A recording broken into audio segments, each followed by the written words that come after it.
The unwillingness to end the war against Ukraine has turned Russian dictator Vladimir Putin into a toxic asset for his own entourage. The risks for him have increased significantly. This statement was made by Russian ultra-patriot, Z-War correspondent Maxim Kalashnikov in an interview with the wife of the Chekist Igor Strelkov. For our elite, Vladimir Vladimirovich is becoming a toxic asset.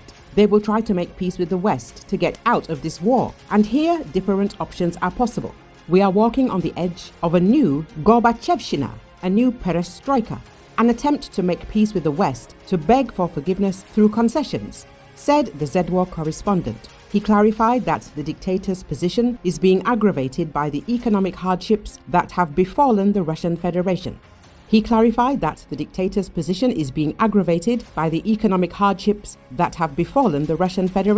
country's economy is going to be very bad now, very bad. We are on the brink. Many of our industries are either already falling, like metallurgy, mechanical engineering, or are on the brink of falling, like the military-industrial complex. The pitch-black night is coming, Kalashnikov warned.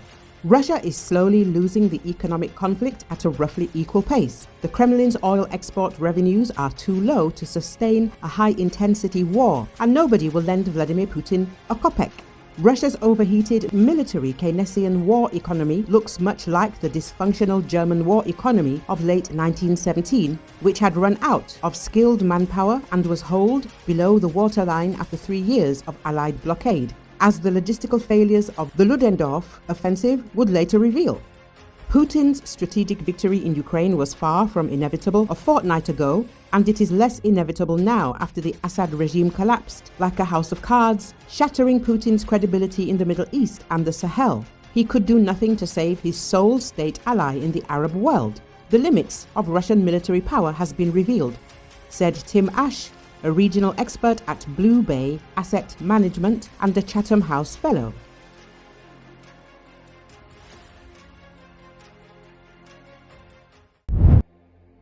California firefighters battled wind-whipped wildfires that tore across the Los Angeles area, destroying homes, clogging roadways as tens of thousands fled and straining resources as officials prepared for the situation to worsen early Wednesday.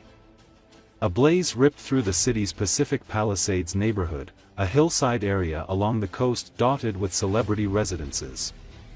Officials didn't give an estimate of structures damaged or destroyed in the Pacific Palisades wildfire, but they said about 30,000 residents were under evacuation orders and more than 13,000 structures were under threat. Smoke from the fire was visible for miles along the coastline. In the frantic haste to get to safety, roadways became impassable when scores of people abandoned their vehicles and fled on foot, some toting suitcases.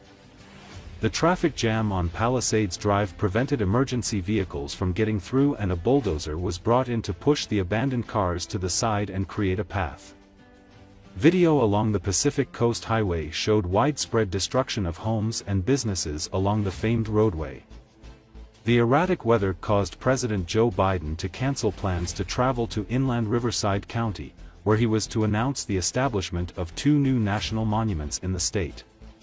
He remained in Los Angeles, where smoke was visible from his hotel, and was briefed on the wildfires. The Federal Emergency Management Agency approved a grant to help reimburse California for the firefighting cost.